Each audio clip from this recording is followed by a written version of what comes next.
Yan guys, September 29. Ulam namin. Ulam ni ate. Yan, tig-4 na piraso sila yan guys, dalawa. Ito natin guys yung bawang, sibuyas. Yan, usok-usok tayo guys. Yan, magluluto na naman tayo guys. Yan. Naluan ko lang konting ano yan guys, baboy. Ihulog natin itong ano guys, kahit hindi pa luto yung ano. Okay. Isang gulay yan guys. Yan ang gusto ng asawa ko. Isahan natin yan guys ng konting patis. Patis tayo. Guys, hindi na ako nag-aasin kasi maalat na to eh. Tapos, konting batsam. Konti lang guys. Ang pambutsin niya. Pamintang powder guys. Ayan. Gisa lang yan guys. Gisa lang talaga yan. Kung naglagay ako pa naman ng paminta yan guys. Dami oh. Pasabay baboy yan. Naglalagay talaga maraming paminta. Ayan guys. Ayan. Yung ating niluluto. Gisadong gulay with baboy. Yung kanyang halo. Ayan. Pritong ano na naman yan guys, yung ulam namin. Oh. Yan yung aming ulam. Wala na maisip na ulam guys. Ayan naman, saka ito. Ayan. Gulay na naman yan guys. Ayan guys, luto na ako. Kakain na kami. Ulam namin. Saka ayan na naman. Pero iba naman yung timpla yan guys. Hindi naman pares-parehas. Ayan oh. Yan, yummy ulam. Yan, ulam namin guys, oh.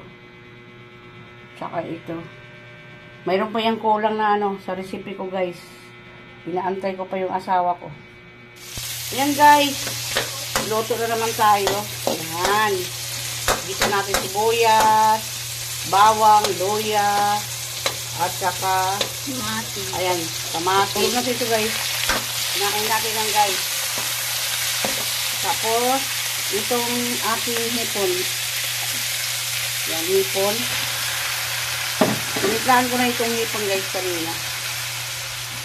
Saka, sabay-sabay na yan guys. Mushroom. Mushroom guys oh.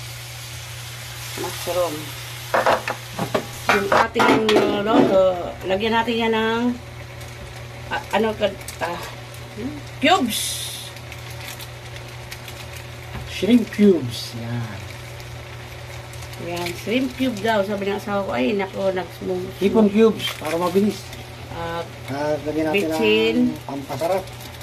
Ito naman po ang ating Coco Mama. Coco Mama, baka naman. Fresh gata yan. Coco Mama, baka pwede naman. Coco Mama. Convenient yung pagkain ito. Malinis na. At saka, ano pa siya? Fresh. paras din naman halos presyo sa palengke. Kasi sa palengke napakamahal na rin ng pakayod ng ano. Nyog na sariwa din pero pipila ka pa. Sobrang dami ito na ano. Tsaka ito pong pecha. Kaya ginata natin yan guys. Wala lang sili yan guys. Hindi pwede sa amin sili. Ayaw ng iba ng sili. Ginataang hipon with mushroom. Ayan guys, buksan natin oh. Kulo na. Pakuluan lang maigi guys kasi iba yung ano yung press na gata, iba yung ganyan. Kaya tikman mo nga pa kung masarap. Ayan siya guys. Gawa lang tayo ng paraan guys kung paano magsarap ang ating niloloto. Ayan. May mushroom, may hipon, may pichay. Yummy guys. Lagyan mo natin ang bawang pag tanggalan ka. Wala lang langsa yan pa kasi ano na. Lagyan ko ng ano yan eh. Maraming powder na ano. Paminta. Kahit sa isda guys, maglagay din kayo ng ano. Ng paminta. Diba? Yan. Ganyan lang guys. Ayan guys, luto na lahat. Ulam namin ayan. Tawilis na pinirito din. Saka itong hipon. Ayan. Yung aming ulam ngayong gabi. Ayan. Araw ng Merkulis ngayon guys. Ayan. Kainan na tayo guys. Ayan guys, oras na naman ang pagluluto. Yan ang aking routine tuwing umaga. Ayan guys, magagata na naman tayo ng tulingan guys, oh. With talong, mustasa, saka yan, si Coco Mama. Ito naman sa mga anak ko, togi lang guys. Ano lang yan, plain lang yan talaga. Gisa lang. Tapos, itong isda din sa kanila. Para hindi na masyadong ano yung mga bata, mag-isda naman sila sa gulay. Ayan. Umpisa na tayo magluto, guys. Guys, nasalang ko na. Nilagyan ko na ng suka yan, guys. Pinapaksiw ko muna siya, guys, bago lagyan ng gata. Ayan, balikan natin yan mamaya, guys. Ayan, guys, yung aking niloto na ginatang tulingan with mustasa, talong. Ayan. Maluluto na yan, guys. Yan ang aming ulam ng aking asawa. Iba naman yung sa mga bata, guys. Isda din yon, pero prito saka ano lang sila. Ulam namin, guys. Ayan. Tulingan. Ayan, guys. Niloto ko na yung ulam ng mga anak ko. Ayan. Meron pang tugi doon, guys. Yan yung aming ulam ngayon. Ayan guys, luto na yung gulay ng mga janakis ko.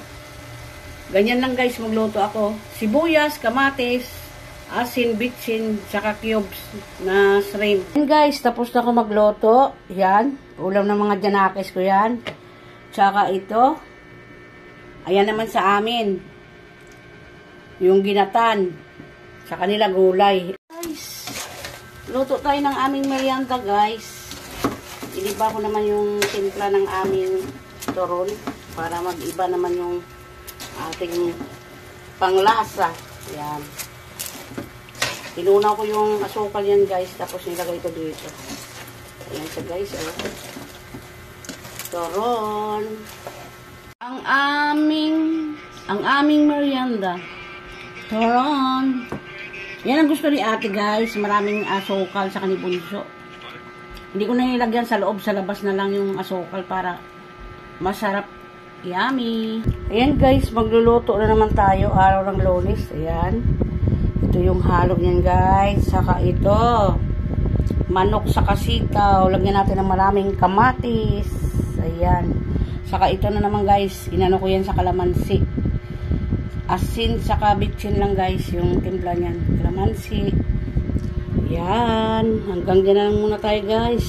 Kaya natin to kamatis, sibuyas, bawang, luya. Daming kamatis yan guys. Tapos ilagay na natin itong manok. May timpla na ito guys. Parehas yung timpla yan. Yan. Manok. Yan. Pabayaan na lang natin muna yung manok dyan na ano yan sa sarili niyang katas. Yan. Balik. 3 piraso lang muna ito guys. Pirituin ko para mamaya gabi yung 3 naman. Yan. Hindi ko nalagyan ng harina yan guys. Kasi ayaw ni bunso. Yan. Lagay ko naman ito ngayon sa rep.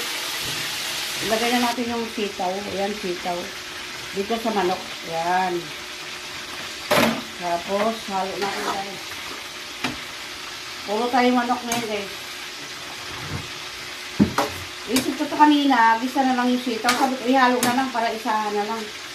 Ayan na guys, luto na yung aking sitaw at saka manok. Yan.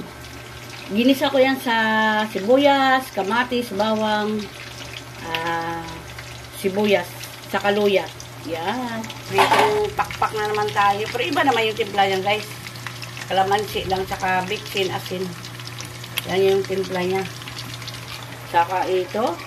Yan. Ayan guys, luto na ko. Yan. Sitaw na may manok. Gilis ako sa maraming kamatis. Saka ito, kay bunso. Hindi pa dyan kasali si ate guys. Kasi mamaya pa yun si ate. Yan, ulam ni bunso yan ngayon guys. Saka ito.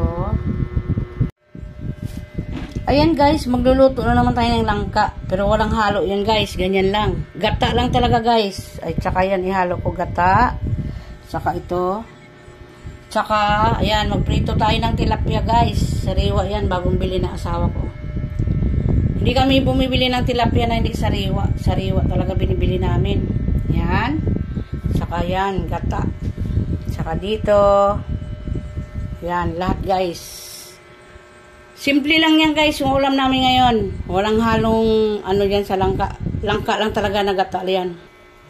Para ilaga natin yung langka. Ayan. Bumili yung asawa ko ng gata. Ilaglag natin to guys. Ayan. Luya, sibuyas, bawang. Walang halo na yan guys. Gata lang yan talaga. Saka itong langka, ilagay natin guys. Ayan.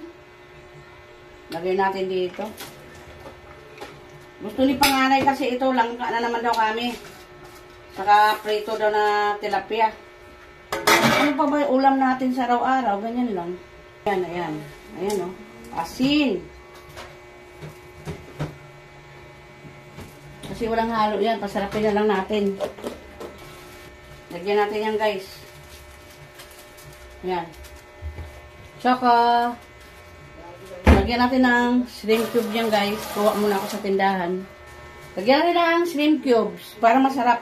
Kahit walang halo yan guys. Depende sa pagtimpla yan. Ayan. Ilaga muna natin yan guys. Ayan guys. Maglalagay tayo ng luya sa ating pritong tilapia. Para hindi malangsa. Ayan. Saka itong langka. Ayan. Malapit na maluto yan guys. Iprito na ng asawa ko yung tilapia. Inaamoy apoy pa.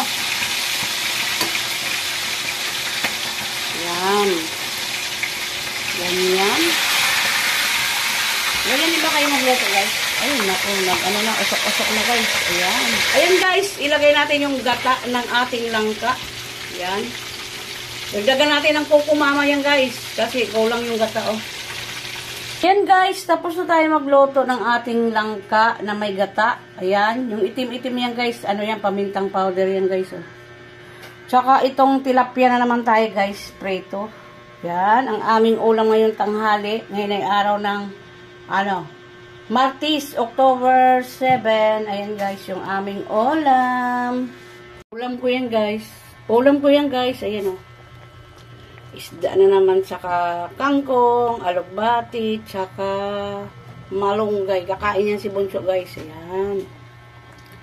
Ulam namin. Ayan guys, ulam namin ngayong tanghali. Ayan, araw ng Biyernes ngayon guys. Tsaka ito, hindi ko na kinuna ng video to guys. Kasi niloto ko na yan. Tsaka ito, ayan. Yan ang aming ulam ngayong tanghali guys. Yummy ulam, gulay. Ayan guys, gagawa na naman ako ng suman. With saging, saka kamuting kahoy. Ayan, gagawa ko guys. Ayoko na kumain masyado ng kanin guys, kaya gagawa ko ng ganito. Yan, nakahanda na yung aking kudkoran. Ayan yung balat ng aking saging sa kamuting kahoy. Wala pa yung dahon ko guys sa kagata, mamaya pa. Ayan guys, yung saging.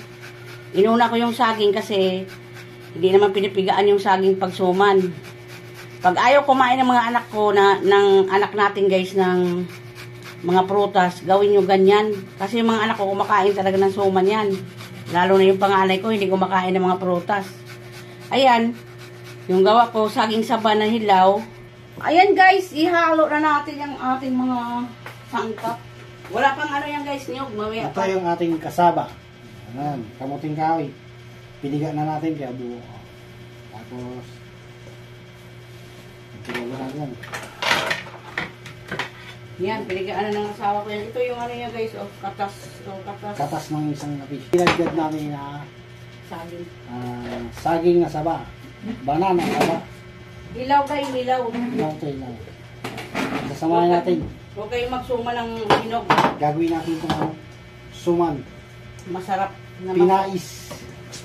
Pag sa Bisaya, pag sa Aklan, pinais. Pinais kayo dyan. Pinais ka mo da. Guys, ayan guys, kinamay-kamay na ng asawa ko. Yan, kami naman kakain yan. Malinis naman yung kamay niya. Yan. Talaga yung halo. Saging at kasaba. Oh, kasaba na kamuting saba at kasaba. Hi guys! Ayan na lang yung natira na babalutin ni mama dyan sa dahon ng saging. Suman yan guys. Suman na may saging na saba, tsaka saging, ano ba yan? Kamuting kahoy guys. Pinapatulan ko yan guys. Kasi Ayan, balikan natin yung mamaya guys.